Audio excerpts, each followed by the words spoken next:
السلام عليكم ورحمة الله وبركاته. الحمد لله نحمده ونصلي ونسلم على رسوله الكريم أما بعد فيقول الله سبحانه وتعالى في القرآن الكريم: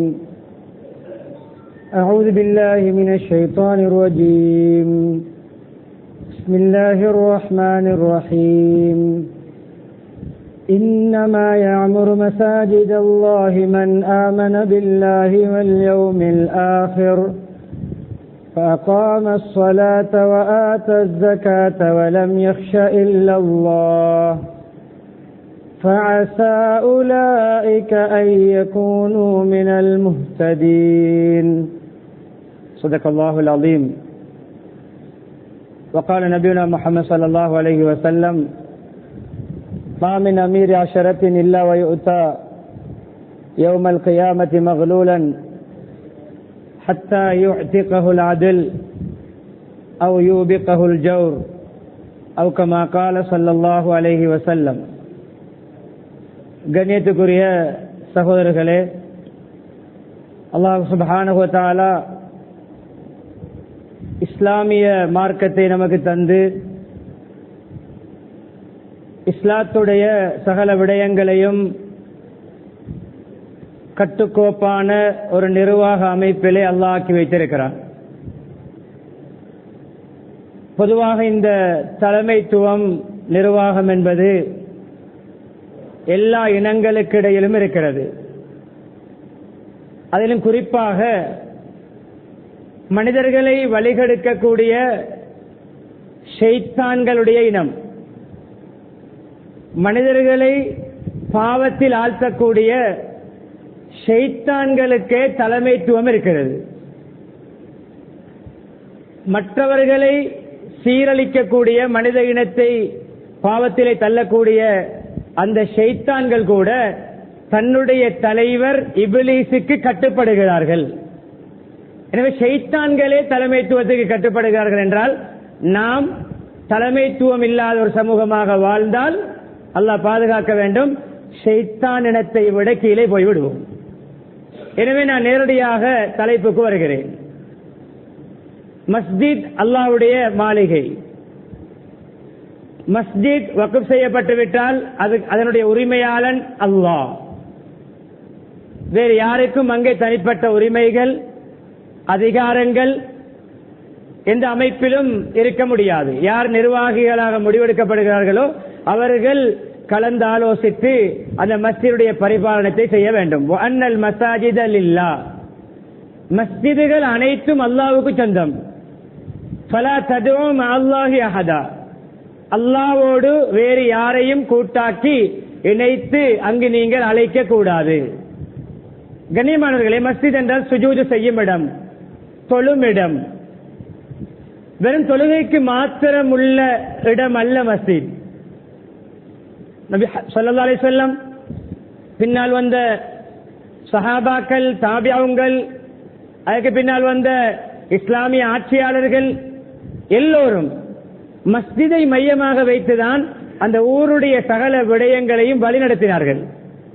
எல்லா பிரச்சனைகளுக்கும் மக்கள் ஓடி வந்து தீர்ப்பு எடுக்கக்கூடிய, முடிவெடுக்கக்கூடிய, அதற்குரிய அந்த சிக்கலை, பிரச்சனை இல்லாமலாக்கக்கூடிய ஒரு இடமாக மஸ்ஜித் அமைந்திருந்தது.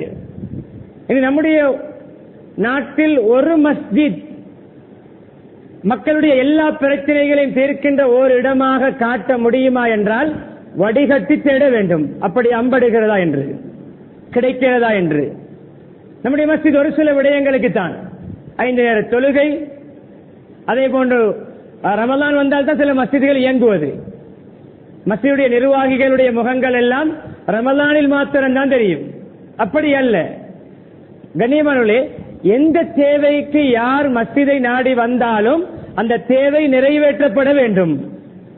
பசியாளியுடைய பசி போக்கப்பட வேண்டும், கடனாளியுடைய கடன் போக்கப்பட வேண்டும், நோயாளியுடைய நோய்க்கு நிவாரணம் கிடைக்க வேண்டும், குடும்ப பிரச்சனையோடு வருகின்றவருடைய குடும்ப பிரச்சனை மஸ்ஜிதிலே தீர்க்கப்பட வேண்டும். நபியவருடைய காலத்திலே நீதிமன்றம், காவி கோர்ட் மக்களுடைய பிரச்சனைகளை தீர்க்கின்ற இடம் மஸ்ஜித். பல சம்பவங்கள் வந்திருக்கின்றன. வீட்டுக்குள் இருக்க மஸ்ஜிதோடு வீடு, 2 பேருக்கு இடையிலே வாய்த்தர்க்கம், விவாதம், சண்டை, குரல் மேலோங்குகிறது, சத்தம் கூடுகிறது, வெளியே வருகிறார்கள். என்ன யார சொல்றது, எங்களுக்கு இடையிலே பிரச்சினை, தீர்ப்பு வழங்குகிறார்கள். நபி அவர்கள் நீதிபதி, ஒருவர் வாதி பிரதிவாதி, தீர்ப்பு நடக்கிறது. எங்கே? மஸ்ஜிதிலே. தொழுகை இல்லாத ஒரு நேரம் உமர் ரலியல்லாஹு அவர்கள் பசியினால் ஓடி வருகிறார்கள் மஸ்ஜிதுக்கு. சொற்ப நேரத்திலே பார்க்கிறார்கள், இன்னும் ஒருவர் வருகிறார், தூரத்தில் தெரிந்த முகம் போன்றிருக்கிறது. பக்கத்திலே வந்தால் அபூபக்கர் ரலியல்லாஹு அன்ஹு. என்ன காரணம்? பசி. 2 பேரும் பார்க்கிறார்கள். 3வது ஒரு மனிதர், ஒரு நபர் வருகிறார். அருகிலே வந்தால் முஹம்மது ஸல்லல்லாஹு அலைஹி வஸல்லம். என்ன காரணம்? பசி. பசியை போக்க, அந்த பசியை தீர்த்து கொள்ள ஓடி வந்த இடம் நபி அவர்கள், அபூபக்கர் ரலியல்லாஹு அன்ஹு அவர்கள், உமர் ரலியல்லாஹு அன்ஹு அவர்கள். எங்கே? மஸ்ஜிதுக்கு. மனைவியோடு கொஞ்சம் சிறிய ஒரு மனஸ்தாபம். முக்கியமான குடும்பம் யார்? அலி ரலியல்லாஹு அன்ஹு, ஃபாத்திமா ரலியல்லாஹு அன்ஹாவோடு. மனிதன், கணவன் மனைவி, சிறியதொரு மனஸ்தாபம். அவரோடி வந்ததும் எங்கே? மஸ்ஜிதுக்கு. எனவே பிரச்சனைகளை தீர்க்கின்ற இடம், நோய்களுக்கு நிவாரணம் செய்கின்ற இடம், பசியாயுடைய பசியை போக்குகின்ற இடம். ஈத்தமரத்திலே ஈத்தம்பழங்களை அறுவடை செய்தால் ஒரு குலையை கொண்டு வந்து மஸ்ஜிதிலே கொள்ளுவார்கள். வருகின்ற போகின்றவர்கள் சாப்பிடலாம். நாம் ஈத்தம்பழத்தை காணுவதே நோன்பில், அதுவும் எல்லா வீடுகளுக்கும் பங்கு வைக்கப்படுவதும் இல்லை. அதிலும் தில்லு முள்ளு. ஈத்தப்பழ மாஃபியா, மன்னிக்க வேண்டும், ஈத்தப்பழ மாஃபியா, எல்லாமே மாஃபியா. ஏழைகளுடைய சகரும் இஃப்தாரும் சில குடும்பங்களுடைய ஈத்தம்பழம் தான். அதற்கும் ஆப்பு வைக்கின்ற ஊழல்வாதிகள் உருவாகிய மிக கேவலமான காலத்தில் வாழ்ந்து கொண்டிருக்கிறோம். இபாதத்துக்கென்று அரபியர்கள் தனவந்தமாக கொடுக்கின்ற, கொடையாக கொடுக்கின்ற, அரபியர்கள் பல நியத்துகளை வைத்து கொடுக்கின்ற அந்த ஈத்தம்பழத்தை வைத்து சம்பாதிக்கின்ற கீழ் சாதிகள் உருவாகிய காலத்தில் வாழ்கிறோம். யாருக்கும் பயப்படாமல் தைரியமாக சொல்ல விளைகிறேன். அந்த அளவுக்கு நம்முடைய சமூகத்துடைய தலைமைத்துவம் துருநாற்றம் வீசுகிறது. நம்முடைய பொறுப்புகள் அந்த அளவு கேவலமாக போகிறது. கண்ணியமானவர்களை, கேட்க பார்க்க யாரும் இல்லை. சட்டம் எங்களுடைய கையில், நாங்கள் தான் அதிகாரிகள் என்று ஒன்மேன் ஷோவாக கம்பெடுத்தவன் எல்லாம் வேட்டக்காரன் போன்று துஷ்பிரயோகம் தன்னுடைய பொறுப்பிலே செய்வோம் என்றால் பயங்கரமான ஹதீஸ் இருக்கிறது. அன்பானவர்களே, சொல்லிக் கொண்டு வருகின்ற விடயம், ஒரு கேள்வியை கேட்கிறேன். நாம் இப்பொழுது இருக்க நம்முடைய மஸ்ஜிதை பார்ப்போம். உதாரணமாக இப்பொழுது ஒருவர் வருகிறார், அல்லாஹ் பாதுகாக்க வேண்டும் எல்லோரையும். அப்படியே வுது செய்துவிட்டு வரும் பொழுது கால் சருகி விழுந்து நெத்தி வெடித்து அல்லது காலிலே வெடிப்பு ஏற்பட்டு இரத்தம் வடிகிறது. அவருக்கு கட்டுவதற்கு ஒரு பெண்டேஜ் ரோல் இருக்கிறது மஸ்ஜிதில். அந்த காயத்துக்கு பூசுவதற்கு ஒரு தேன் பானி போத்தல் இருக்கிறது, கலப்படம் இல்லாத தேன். அவருக்கு பூசுவதற்கு மருந்து இருக்கிறதா மஸ்ஜிதில்? எங்கிருக்கிறோம்? வெறும் ஜும்மாவுக்கால் பேசுவதும், நோம்பிலே கஞ்சிக்கால் போடுவதும், தராவி கால் பேசுவதும். கண்ணியமான இது மாத்திரமல்ல பொறுப்பு. மஹல்லாவுடைய, இந்த மஸ்ஜிதுக்கு கீழே இருக்கின்ற ஒவ்வொரு நபருடைய சகல தேவைகளுக்கும் நிர்வாகிகள் பொறுப்பு. இப்படி விடயத்தை ஆரம்பிக்கிறேன். ஆரம்பத்தில் ஒரு குர்ஆன் வசனம், ஒரு ஹதீஸ். இன்னமா யாமுரு மசாஜித் அல்லாஹ், அல்லாஹ்வுடைய மாளிகையை, இமாரத்துல் மஸ்ஜித் 2 வகை. எல்லோருடைய சகல மஹல்லாவாசியுடைய பொறுப்பு ஒரு வகையான இமாரத், அமல்களினூடாக செழிப்பாக்குவது.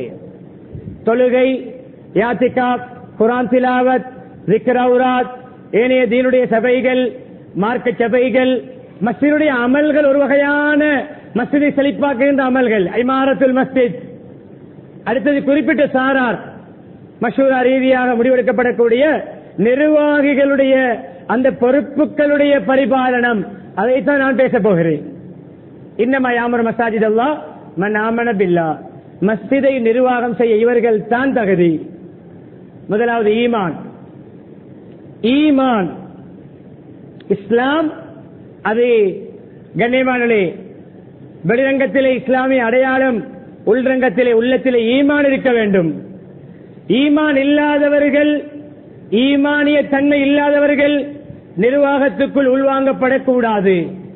ஈமான், எனக்கு ஈமான் இல்லை என்று எனக்கு தெரியும், நான் நிர்வாகத்துக்குள் வர ஆசை வைப்பது குர்ஆன் ஆயத்தோடு சேலஞ்ச் பண்ணுவது, அல்லாஹ்வோடு சேலஞ்ச் பண்ணுகின்ற ஒரு அடையாளம். யல்லா நீ சொல்றதை சொல்லு, நான் செய்வதை செய்வேன், மிஞ்ச மாட்டோம்.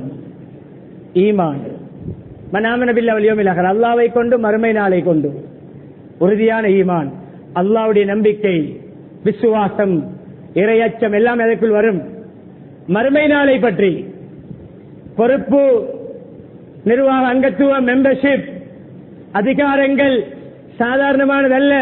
அதற்கு நேர்மையாக நடந்தால் என்ன கிடைக்கும், அநீதியாக அநியாயமாக நடந்தால் என்ன தண்டனை கிடைக்கும் என்ற பயம், வல் யௌமில் ஆகிர், இறுதி நாள் மறுமை நாளுடைய பயம் பயங்கரமானது. மன்னிக்க வேண்டும், நவீனகால மிக கொடிய மனநோய்களில் ஒன்றுதான் பதவி ஆசை. நவீனகால, மன்னிக்க வேண்டும், இது உண்மை. இது உண்மையிலே இது ஒரு வகையில் ஒரு வார்த்தையை சொல்வதாக இருந்தால் இது கேன்சரை விட டேஞ்சரானது. பதவி ஆசை. எங்கு போனாலும் பெரிய ஆளாய்க்கொள்ளணும், எந்த சபைக்கு போனாலும் சீஃப் கெஸ்ட், எங்கு போனாலும் முன்வரிசை,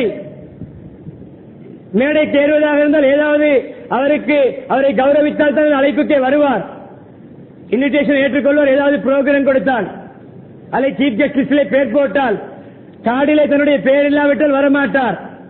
தலக்கணம், பெரிய ஆளாக என்ற அந்த ஹீரோயிசம், எப்பொழுதுமே என்னை விட்டால் ஆள் இல்லை என்ற ஒரு அகங்காரம், நவீன கால மிக பயங்கரமான ஆட்கொள்ளி நோய்களில் ஒன்று. எனவே இது ஒரு மூமினிடம் இருக்க முடியாது. பொறுப்பை கண்டு பயந்து ஓடுவார் மூமின், அதிகாரத்தை கண்டு ஓடுவார், ஓடி விரட்டி போய் பிடித்தவருக்கு பொறுப்பை கொடுக்க வேண்டும். முஹம்மது ஸல்லல்லாஹு அலைஹி வஸல்லம் நபி அவர்கள் சக்கராத்துடைய நிலைமை, அடிக்கடி மயக்கம், சில தொழுகைகளுக்கு இமாம் ஜமாத்துக்கு இமாமாக நின்று தொழுவிக்க முடியவில்லை. நபியவர்கள் எதுக்குமே அபூபக்கரை முற்படுத்துவார்கள். சில தொழுகைகளுக்கு அபூபக்கர் முரு அபாபக் யுஸல்லி பின்னாஸ், அபூபக்கர் சொல்லுங்கள் இந்த தொழுகைக்கு இமாம் ஜமாத்தாக இமாமாக இமாம் ஜமாத் நடந்து சொல்லுங்கள். எவ்வளவு பெரிய பாக்கியம்! நபியவர்கள் ஹயாத்தோடு இருக்கும் பொழுது நபியவர்களுடைய மிஹராபிலே நின்று இமாமாக தொழுவிப்பதாக இருந்தால் எவ்வளவு பெரிய கௌரவம், எவ்வளவு பெரிய ஒரு ரெஸ்பெக்டான ஒரு பதவி. பாய்ந்து விழுந்து கொண்டு சொன்னார்களா என்னை சொன்னார்களா, என்னை தொலைக்க சொன்னார்களா என்னை கொலர பண்ணி விட்டு ஓடி போகவில்லை, பயந்தார்கள், நடுங்கினார்கள், அழுதார்கள். உமர் எனக்கென்றால் இயலாது, நீங்கள் தொழுவீங்கள். உமர் ரலியல்லாஹு அவர்கள் பின்வாங்குகிறார்கள். உமர் ரலியல்லாஹு அவர்களும் நபியவர்கள் இருக்கத்தக்க, அபூபக்கர் இருக்கத்தக்க, எனக்கு கிடைத்திருக்கிறது என்று பாய்ந்து விழுந்து கொண்டு முன்னால் ஓடவில்லை. அவர்கள் அபூபக்கர் நீங்கள் தான் தகுதி, நீங்கள் தான் தொழுவிக்க வேண்டும். உலகத்திலே ஆகப்பெரிய தலைமைத்துவம், முதலாவது ஆக சமூகத்துடைய தலைமை பொறுப்பு நடைபெறுகின்ற இடம்தான் மெஹராப், இமாமத். பின்வாங்கினார்கள். கண்ணியமான வல் ஆகிர் வஅகாம ஸலா, தொழுகையாளியாக இருக்க வேண்டும், தொழ வேண்டும். நிர்வாகத்தில் இருக்கிறார், ஜும்மா மாத்திரம் தொழுகிறாரா, கியாமத் நாளுடைய அடையாளம். நிர்வாகத்தில் இருக்கிறார், கலா தொழுகிறாரா, அவருக்கு பொறுப்பை கொடுத்தது கியாமத் நாளுடைய அடையாளம். கொடுத்தவர்கள் என்ன சொல்கிறோம், யா அல்லாஹ் இன்றைக்கும் கியாமத் நாளைக்கு நான் ரெடி, நீ ஏற்படுத்து. ஏன் இவருக்கு நான் பொறுப்பை கொடுத்ததே அவருடைய அடையாளம். வஅகாம ஸலா, தொழுகையை பேணுதலாக நிறைவேற்றக்கூடியவர். வஸல்ல அல்ல, சொல்லக்கூடியவர்களே, இமாம் ஜமாத்தோடு பேணுதலாக அதானை மஸ்ஜிதில் கேட்கக்கூடியவர், முன்சபிலை சொல்லக்கூடியவர். இமாமுக்கு நோயா, சுகையினமா, இமாமுக்கு தலை சுத்தா, மயக்கமா, இமாம் ஏதாவது நோய் நம்பலங்களில் இருந்தால் கண்ணியமானே முன்னால் வந்து தொழுகை நடத்த தகுதியானவர். இருக்கிறோமா நாம்? தொழுகை நடத்த தகுதி இருக்கிறதா? கண்ணியமான அந்த அளவு முக்கியம். அகாம ஸலா பழக்கருத்து, தொழுகையை தலைமை தாங்கி நடத்தக்கூடியவர், இமாம் ஜமாத்திலே பேணுதல் உள்ளவர், எங்கிருந்தாலும் தொழுகையை விடாதவர். வஅகாம ஸலாத் வஆத ஸகாத், ஜக்காத் கடமையா கொடுக்கக்கூடியவர். தன்னுடைய பொருளுடைய ஜக்காத்தையே சரியாக மெயின்டைன் பண்ணாத கொடுக்காதவர் பள்ளி சொத்துக்கு பேணுதலாக இருக்க மாட்டார். பொது சொத்திலே தன்னுடைய ஜக்காத் ஒரு குப்பை, அது ஒரு அழுக்கு. ஜக்காத்துடைய பணம் கொடுக்கப்படாவிட்டால் அது ஒரு வைரஸ் போன்றது, ஒரு அழுகிய பணம். அது நல்ல பழங்களோடு இருந்தால் கூடிய சீக்கிரம் ஏனைய பழங்களும் அழுகிவிடும். எனவே தன்னுடைய ஜக்காத்தை கொடுக்காமல் தன்னுடைய பொருளாதாரத்தை மெயின்டைன் பண்ண தெரியாதவர் பொது சொத்தை இவர்தான் விளையாடுவார். தன்னுடைய ஜக்காத்தை கொடுக்கின்ற அளவுக்கு அல்லாஹ்வுடைய பயம் இல்லாதவருடைய கையிலே மஸ்ஜிதுடைய சொத்தை தூக்கி கொடுத்தால் அவர்தான் துண்டு போட்டு விற்பார், அவர்தான் கல்லடீட் செய்வார். எத்தனை நடக்கிறது, நடந்து கொண்டிருக்கிறது. பொது சொத்துக்கள் எத்தனை பறிபோய்க் கொண்டிருக்கின்றன. நரக நெருப்புகள் எல்லாம் எங்கு யார் யார் பொது சொத்தில் விளையாடுகிறீர்களோ நரக நெருப்பை வைத்து விளையாடுகிறீர்கள். ஹதீஸ் வருகிறது, ஒரு கூட்டம் உருவாகுவார்கள். அந்த ஹதீஸே அது வித்தியாசமான ஹதீஸ். அல்லாஹ்வுடைய பொது சொத்தில் புகுந்து விளையாடுவார்கள். ஹதீஸிலே நபி அவர்களே அந்த வார்த்தை பாய்கிறார்கள். குழியோடுவது, நீந்துவது, தண்ணீருக்கு அடியால் நெருப்பு கொண்டு போவோம் என்று சொல்வார்கள். அதுபோன்று பொது சொத்திலே புகுந்து விளையாடுவார்கள். அவர்கள் நரகத்திலே தூக்கி எறியப்படுவார்கள். பயங்கரம்.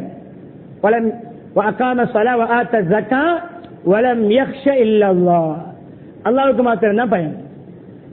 சட்டத்தை நிலைநாட்ட ஒரு எல்லோருக்கும் ஒரு சட்டம் தான். நிர்வாகியுடைய குடும்பத்துக்கும் ஒரு சட்டம் தான், ஊர் மக்களுக்கும் ஒரு சட்டம் தான், பணக்காரனுக்கும் ஒரு சட்டம் தான், ஏழைக்கும் ஒரு சட்டம் தான்.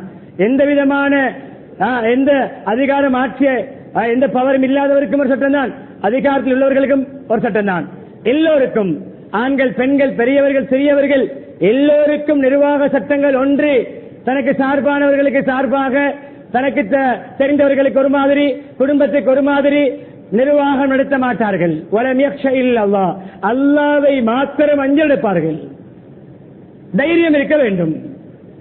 கேள்வி கேட்கின்ற எல்லோருக்குமே கண்ணியமானே பயந்து அடிபணிந்து மஸ்ஜிதுடைய நிர்வாக அமைப்பை ஒவ்வொருவருக்கும் ஏற்றவாறு மாற்றிக் கொடுக்கின்ற அமைப்பிலே அஞ்ச மாட்டார்கள். அல்லாஹ்வுக்கு மாத்திரம்தான் பயம். ஈமானிய தைரியம், கண்டித்தனம் அல்ல, மன்னிக்க ரவுடித்தனம் அல்ல. கேள்வியெல்லாம் கேட்க வரக்கூடாது, பொத்திக் கொண்டிருக்கணும். இந்த டைப் அல்ல. யாருக்கும் கேள்வி கேட்கலாம், சந்தேகங்களை யாருக்கும் கேட்கலாம், ஏதாவது விடயங்களை எந்த ஒரு சின்ன பிள்ளைக்கும் கேட்கலாம், ஒரு பெண்ணுக்கும் கேட்கலாம். உமர் ரலியல்லாஹு அன்ஹு எவ்வளவு பெரிய ஆட்சியாளர், எவ்வளவு பெரிய பவர் உள்ளவர்கள். இப்லீஸே உமர் ரலியல்லாஹு அன்ஹு அவர்கள் பயணிக்கின்ற பாதையில் பயணிக்காமல் எஸ்கேப் ஆகுவான். இப்லீஸே பயம்.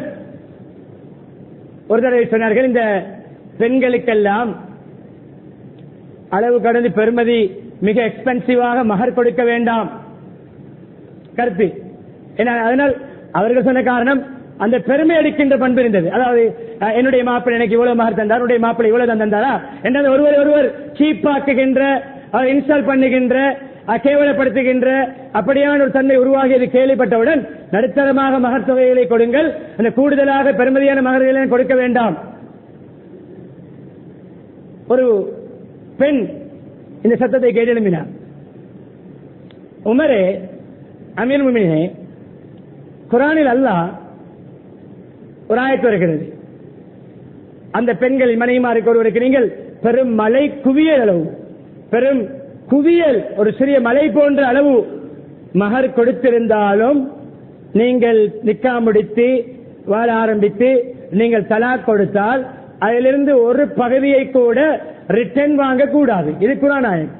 அந்த பெண் எப்படி அந்த ஆதாரத்தை பிடிக்கார் என்றால், மலையளவு ஒரு மலையுடைய சைஸ் ஒரு குவியல் தங்கத்தை மகரை கணவர்மார்கள் கொடுத்தாலும் என்று அல்லாஹ் சொல்வதாக இருந்தால் கொடுக்கலாம் என்பதுதானே அர்த்தம்.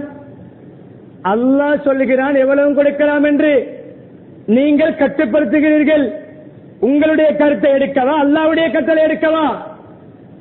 ஒரு பெண் ஆட்சியாளரிடம், அதிகாரியிடம், பொறுப்புதாரியிடம் கேள்வி கேட்கும் பொழுது உமர்களை அப்படி சொல்லிக்கணும், சும்மா பொத்திட்டு உட்காரு, இந்த ஆண்கள் எல்லாம் இருக்கும்போது உனக்கு என்ன, நீ என்ன பேசுறாய்?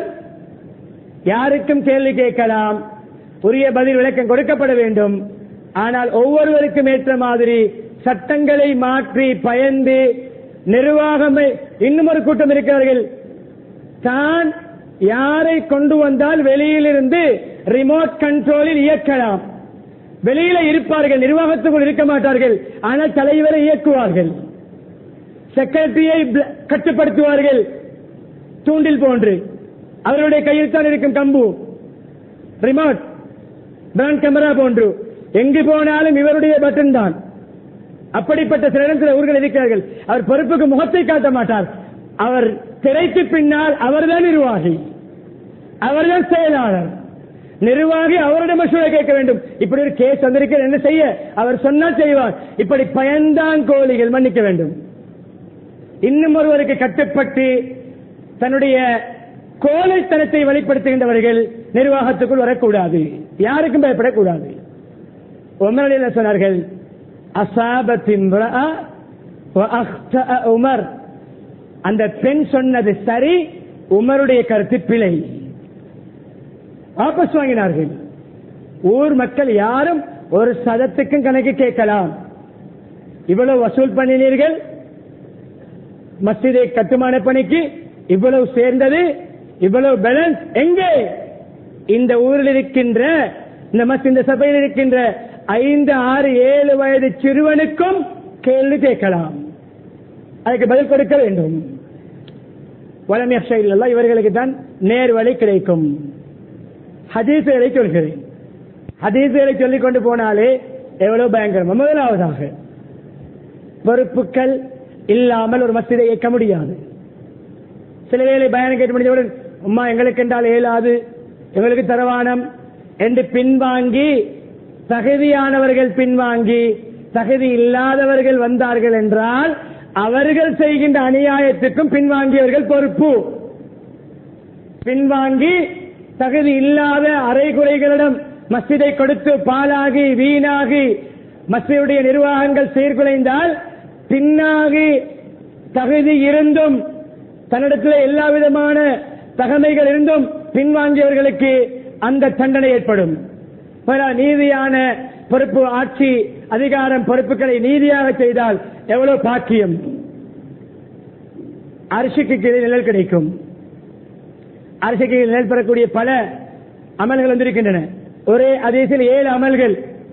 அந்த 7ல் ஒன்றுதான் 7 கூட்டத்தார் ஒருவர் நீதியான தலைவர், இமாமுன் ஆதில், நீதியான தலைவர், அவர் அரிசிக்கு கீழே இருப்பார்.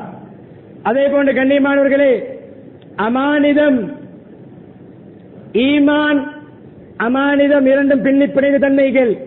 லா ஈமான லிமன் லா அமானத லஹு, யாரிடம் நம்பிக்கை தன்மை இல்லையோ, நாணயம் இல்லையோ, யாரிடம் இந்த ஹொனஸ்ட் இல்லையோ, நேர்மை இல்லையோ, அவரிடத்திலே ஈமான் இல்லை. எனவே அமானிதமாக பொறுப்புகளை செய்கின்ற பொழுது அவர் ஈமான்தாரி என்ற பெயர் அல்லாஹ்விடம் கிடைக்கிறது. அவர் ஈமான்தாரி. அடுத்ததாக கண்ணியமானவர்களே, ஒரு ஹதீஸ் வந்திருக்கிறது,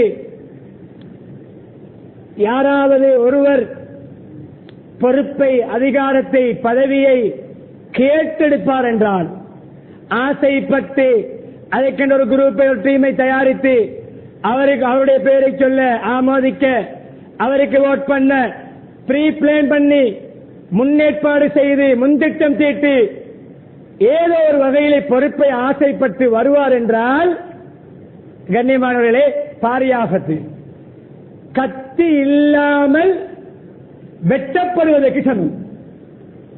கத்தி விளங்காது, வெட்டப்படும்.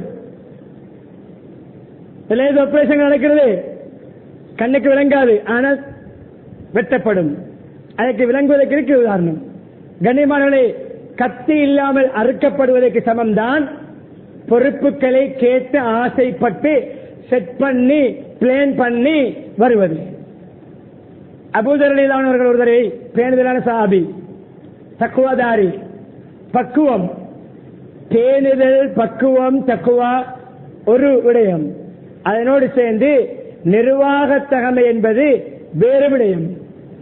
பேணுதல் சிலம் இருக்கும், பக்குவம் இருக்கும், ஆனா சொத்தானவர்களாக இருப்பார்கள். எல்லோருக்கும் தலையாட்டுவார்கள், எல்லோருடைய பேச்சையும் கேட்பார்கள்.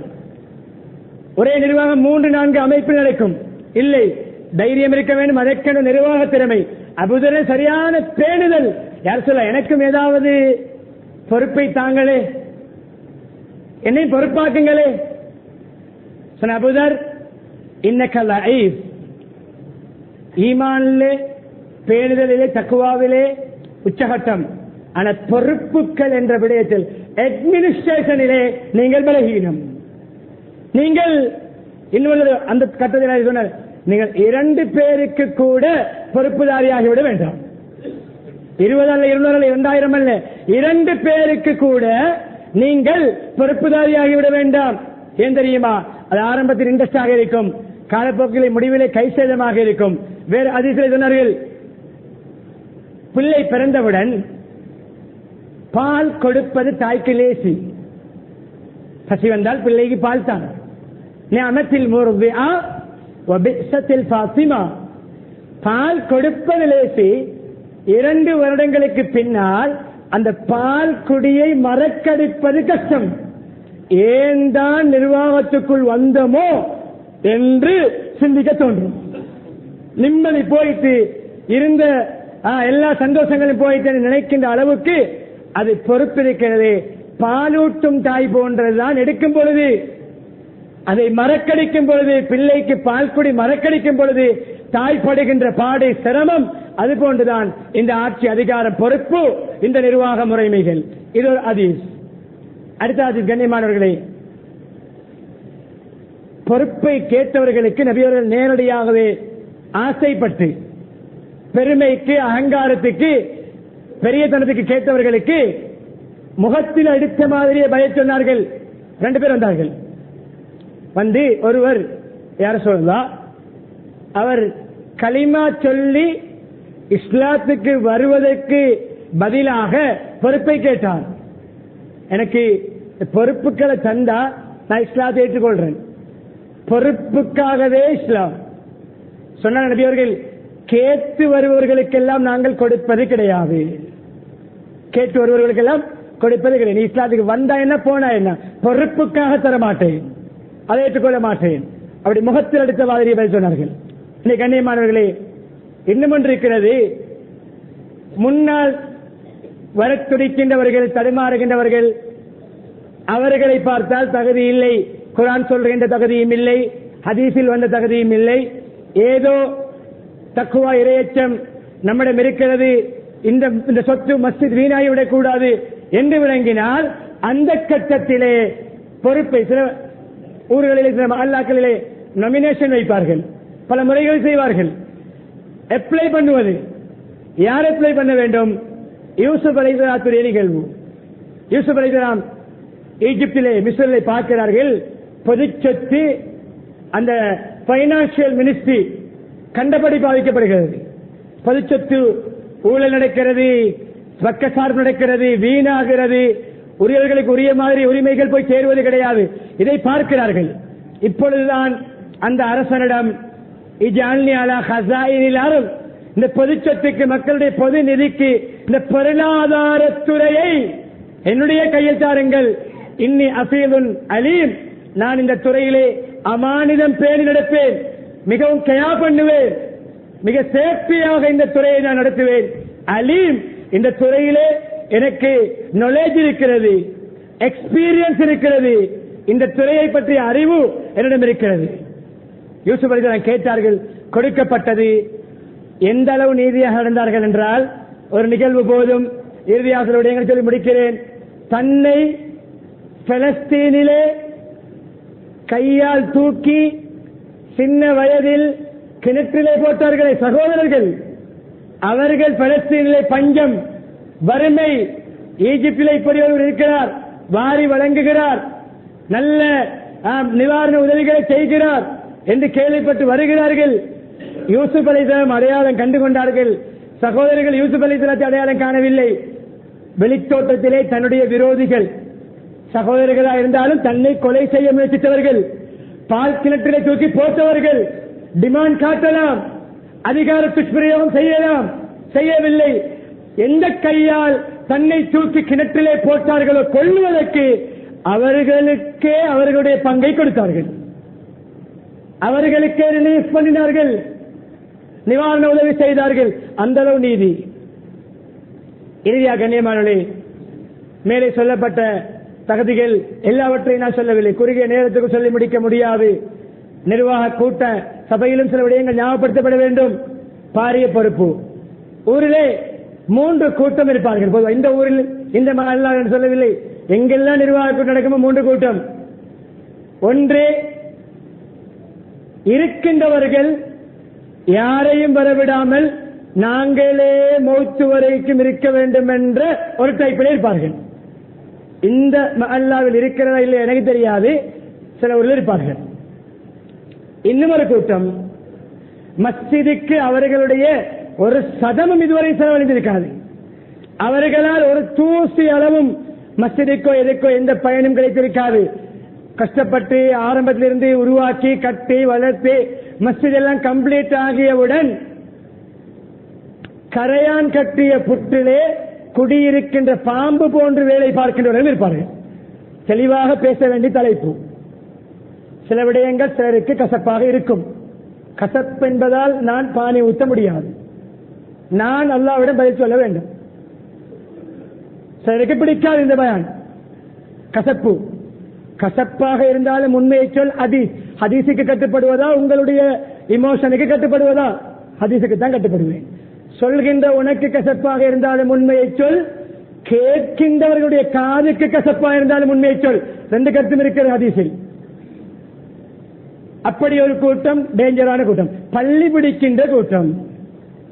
ஒரு பணி ஒரு விடயத்திலும் அவர்கள் சம்பந்தப்பட்ட மஸ்ஜிதுக்கு எந்த உதவியும் செய்திருக்க மாட்டார்கள். நிர்வாகத்தை பறிக்க வேண்டும், பிடிக்க வேண்டும்.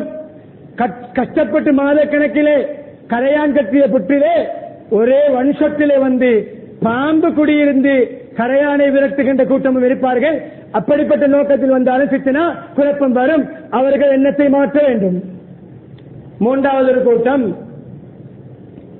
அவர்கள் நிர்வாக கூட்டத்தை குழப்புவதற்கென்றே வருவார்கள். அவர்களுக்கு வருகின்ற நோக்கமும் கிடையாது, இருக்கின்றவர்களை வைக்கின்ற நோக்கமும் கிடையாது. ஊர்குழம்ப வேண்டும், நிர்வாக கூட்டம் அரை குறையாக முடிய வேண்டும். அதிலே கண்ணியமானவர்களே, அல்லாஹ் மன்னிக்க வேண்டும், பாதுகாக்க வேண்டும். மஸ்ஜிதிலே கசப்பான நிகழ்வுகளை நமது இலங்கை திருநாடு படைத்திருக்கிறது. நிர்வாக கூட்டத்துடைய முடிவு சுப்ஹானக்கல்லாஹும்ம வ பிஹம்திக் அஷ்ஹது அல்லா இலாஹா இல்லா அன்த வஸ்தக்ஃபிருக்க வ அத்தூபு இலைஹி என்று சபை முடிய வேண்டும். எப்படி முடிந்தது தெரியுமா? சபை இன்னா லில்லாஹி வ இன்னா இலைஹி ராஜிஊன் என்று முடிந்தது. என் மையத்து விழுந்தது. நிர்வாக கூட்ட மஜ்லிஸ் முடிந்து இன்னா லில்லாஹி வ இன்னா இலைஹி ராஜிஊன் ஓதக்கூடிய நிகழ்வு அந்த நாடுதான் நம்முடைய நாடு. என்ன ஆசை, என்ன மோகம்! இது அரசியலா? இது பதவி அல்ல, இது பொறுப்பு. இது ஒரு போஸ்ட் அல்ல, இது ரெஸ்பான்சிபிலிட்டி. இது கேள்வி கணக்கு ஆளாகக்கூடியது. கண்ணியமானவர்களே, எனவே நிதானம். அல்லாஹ்வுடைய மாளிகை. யாருடைய மான மரியாதையில் போகக்கூடாது, யாருடைய இரத்தம் அடியக்கூடாது, யாருடைய மனசு உடையக்கூடாது. அப்படி ஒரு குழப்புகின்ற கூட்டம். 4வது ஒரு கூட்டத்தை சேர்த்துக் கொள்ளலாம். எல்லா தகுதியும் இருக்கும், பேணுதல் இருக்கும், பக்குவம் இருக்கும், தகுதி இருக்கும், தன்மைகள் இருக்கும். நிர்வாக கூட்டம் நடக்கின்ற நாளில் தான் அவர்கள் ஒரு தூர பயணத்தை ஏற்பாடு செய்வார்கள். குடும்ப பயணம். எதற்கு தெரியுமா அந்த பயணம்? மஹல்லாவிலே இருந்தால் நிர்வாக அந்த செலக்ஷன் கூட்டத்திலே கலந்து கொள்ள வேண்டும். அதை கட் பண்ணுவதற்காக பயணங்களை ஏற்பாடு செய்வார்கள். இவர்களும் அல்லாஹ்விடம் பதில் சொல்ல வேண்டும். நீங்கள் அப்படியே போய் தகுதி இல்லாதவர்கள் வந்து குழப்பினால் நீங்கள் இந்த கூட்டத்தை கேன்சல் பண்ணிவிட்டு, இக்னோர் பண்ணிவிட்டு, அவாய்ட் பண்ணிவிட்டு, அப்படி அதை புறக்கணித்து விட்டு போன பயணம் இங்கு அநியாயம் நடப்பதற்கு காரணமாக அமையும் என்றால் நீங்களும் பாவிகள். எனவே 4 வகையான கூட்டத்தில் எந்த கூட்டத்தில் நாம் இருக்கிறோம்? ஒருவரை நாங்கள் எங்களுடைய மஷூராவை சொல்வதாக இருந்தால் இந்த தன்மைகளை கவனிக்க வெளிரங்கத்தில் நாம் தெரிந்த பேணுதல், தக்வா, அவருடைய நேர்மை வைத்து சொல்லலாம். ஆனால் தனக்கு சார்பானவர் இந்த தன்மைகள் இல்லை, இவர் வந்தால் எனக்கு சில விடயங்களை சாய்த்துக் கொள்ளலாம் என்று சொன்னால் இது ஒரு ரெக்கமெண்டேஷன் போல ஷஃபாத், ஒரு சிபாரிசு. நல்ல சிபாரிசு செய்த நன்மை கிடைக்கும், தீய பாவமான நபர்களை பொருத்தமில்லாத சிபார் செய்தால் அவர் செய்கின்ற அநியாயங்களுக்கு நமக்கும் அவர் நிர்வாகத்திலிருந்து செய்கின்ற அநியாயங்களுக்கெல்லாம் தண்டனை கிடைக்கும். பேணுதலுக்கு பரிச்சத்து பேணுதல், பக்குவம், நீதி, நேர்மைக்கு 2 நிகழ்வுகளை சொல்லி 2 நிமிடத்தில் முடித்துக் கொள்கிறேன். ஆரம்பத்தில் சொன்ன ஹதீஸை இப்போது ஞாபகப்படுத்துகிறேன். கண்ணியமானவர்களே, ஒன்றை நான் என்னுடைய உரிமையாக கடமையாக சொல்லிக் கொள்கிறேன். இப்பொழுது நேரம் 12:50 ஆகிறது. நான் பார்க்கின்ற அந்த 49, இதிலே 52 வச்சுகளும் 2 நேரங்களை காட்டுகிறது. எது சரி தெரியாது. கண்ணியமானவர்களே, இந்த கிரவுட் பயானை ஆரம்பிக்கும் பொழுது இருந்திருக்க வேண்டும். இப்பொழுது இருக்கின்ற இந்த கிரவுட் சலாம் சொல்லுவாரே ஹத்தீப் எழும்பி நின்று, அப்பொழுது இருக்க வேண்டும். பயானை ஆரம்பிக்கும் பொழுது 50% கிடையாது. மன்னிக்க வேண்டியது நான் என்னுடைய உரிமை, நான் சொல்கிறேன். ஹுத்பா வெள்ளிக்கிழமையை ஜும்மாவை மதிக்க வேண்டும். இப்படி வாழ்க்கையிலே நாம் கேட்கின்ற ஒரே ஒரு உபதேசம் இது மாத்திரம்தான். இதையும் கேட்காவிட்டால் எங்கு போய் திருந்துவது? எனவே கை முடிவு செய்யப்பட்டால் ஆரம்பத்தில் இந்த கிரவுட் இருக்க வேண்டும் என்பதை நான் என்னுடைய உரிமையாக கடமையாக சொல்லிக் கொள்கிறேன். கேட்டு நடப்பது, நடக்காமல் இருப்பது, இக்னோர் பண்ணுவது உங்களுடைய விருப்பம். எப்பொழுது அந்த கிரவுட் இருக்குமோ, ஹுத்பாவை ஆரம்பிக்கும் பொழுது, பிரசங்கத்தை ஆரம்பிக்கும் பொழுது, பயானை ஆரம்பிக்கும் பொழுது, அதுதான் அல்லாஹ் விரும்புகின்ற வெள்ளிக்கிழமையுடைய சபையாக இருக்கும். சொல்லி முடிக்க வந்த விடயம் ஆரம்பத்தில் சொன்ன ஹதீஸ். யாராவது ஒருவர் 10 பேருக்கு பொறுப்பாக இருந்தாலும், அதிசய கேளுங்கள், கியாமத்து நாளில் கை இங்கே பார்த்தால் புரியும், அப்படியே அவருடைய கழுத்திலே வைத்து மான்ஸ் போடப்பட்டு எழுப்பப்படுவார். பொறுப்புகள் எந்த இடத்தில் என்னென்ன பொறுப்புகளிலே இருக்கிறோமோ கியாமத்து நாளில் எழுப்பப்படுவது மான்ஸ் போடப்பட்டு, அது நீதியோ அநீதியோ எப்படி இருந்தாலும் எழுப்பப்படும் மான்சோடு. ஹத்தா யோசிக்கவுல் அதில் அவ் யூபிகவுல் ஜம், அவருடைய நீதி நேர்மை அந்த மான்ஸை அன்லோக் பண்ணும். அவர் அநீதியாக அநியாயம் நடந்தால் மான்ஸ் அன்லோக் ஆகாது, அப்படியே நரகத்தில் வீசப்படுவார். மான்ஸ் போடப்பட்டு தான் எழுப்பப்படும். இங்கு பொறுப்பை சரியாக செய்திருந்தால் அன்லோக் ஆகும், இல்லாவிட்டால் இந்த மான்சுடைய லொக்கோடு நரகத்தில் வீசப்படுவார். இதற்கு தயார் என்றால் பதவி ஆசை, பதவி மோகம் நம்மிலே இருக்கட்டும். இல்லாவிட்டால் பேணுதல், தக்குவா, தகுதி பார்க்கும். ஒரு சம்பவம், உமரனுடைய காலத்திலே கஸ்தூரி வந்தது. பங்கு வைக்க வேண்டும், கையில் ஒட்டும் மஸ்க். யார் பங்கு வைப்பது? எல்லோரும் பின்வாங்கினார்கள். பயம். மனைவி பரிதாபப்பட்டு நான் பங்கு வைக்க, எல்லோரும் பின்வாங்குகிறார்கள், தாருங்கள். மனைவிக்கு சொன்னார்கள், ஏய் நீ பங்கு வைப்பாய், கையால் எடுத்து பார்சல் பண்ணுவாய், பெக் பண்ணுவாய். அந்த பெக் பண்ணும் பொழுது உன்னுடைய கையில் ஒட்டுகின்ற அந்த பேலன்ஸ் உன்னுடைய டிரெஸ்ஸில் துடைப்பாய், முந்தானியிலே துடைப்பாய். இந்த அளவு கூட அந்த கழிவு வேஸ்டேஜ் பேலன்ஸ் கையில் ஒட்டியது, அது கூட பொதுச்சத்திலிருந்து என்னுடைய வீட்டுக்கு வரக்கூடாது. இன்று சிலர் வாழ்வதே பொதுச்சத்தில். அதை விரிவாக பேச நேரம் எனக்கு கொடுக்காது. அதே போல அவருடைய பரம்பரை உமர் அப்துல் கஸ்தூரி வந்தது, யாரும் பங்கு வைக்க முன்வரவில்லை. மனைவி பரிதாபப்பட்டு முன் வந்தார்கள். அவர்கள் ஒருபடி மேலே, அப்பாவுடைய தந்தை தான் உமர். ஏய் கஸ்தூரி பங்கு வைக்கும் பொழுது மஸ்குடைய ஸ்மெல், மனம், வாசம், அந்த மஸ்குடைய வாசத்தை நீ மூக்கால் நுகர்வாயே, பொது சொத்துடைய வாசமும் என்னுடைய வீட்டுக்கு வரக்கூடாது. புதிய ஃபேன் வாங்கி பழைய ஃபேன் அது ரிப்பேர் பண்ண முடியும் என்றால் பண்ணப்பட வேண்டும். அது நிர்வாகிகளுடைய வீட்டுக்கு போகக்கூடாது. புதிய காப்பட் போட்டவுடன் பழைய காப்பட் நிர்வாகிகளுடைய வீட்டுக்கு போகக்கூடாது. இப்படி ஒவ்வொன்றா பாருங்கள். ஒரு பாய் பண் துண்டு, காப்பத்தில் ஒரு நூல் துண்டு பொதுச்சத்திலிருந்து யார் பாவித்தாலும் அதையும் தூக்கிக் கொண்டு எழும்புவார் ஹதீஸ். எனவே எல்லாம் அல்லாஹ் சுப்ஹானஹு வ தஆலா பொறுப்புகளை அமானிதமாக, பக்குவமாக, பேணுதலாக, அல்லாஹ்வுடைய பயத்தோடு மக்களுடைய நலன்களை கருதி செய்யக்கூடிய பாக்கியத்தை தந்தருவானாக. சிறந்த தாராளத்தன்மை உள்ள தக்குவா உள்ள பேணுதலான நிர்வாகத்தை நமக்கு தேர்ந்தெடுத்து தருவானாக. இருக்கின்றவர்களிலும் தகுதியானவர்கள், அவர்களுக்கு பொறுப்பு கொடுக்க தகுதி என்றிருந்தால் அவர்களையும் உள்வாங்கி அவர்களையும் தொடர்ந்து அந்த பணிகளை பயன்படுத்துவதற்கும்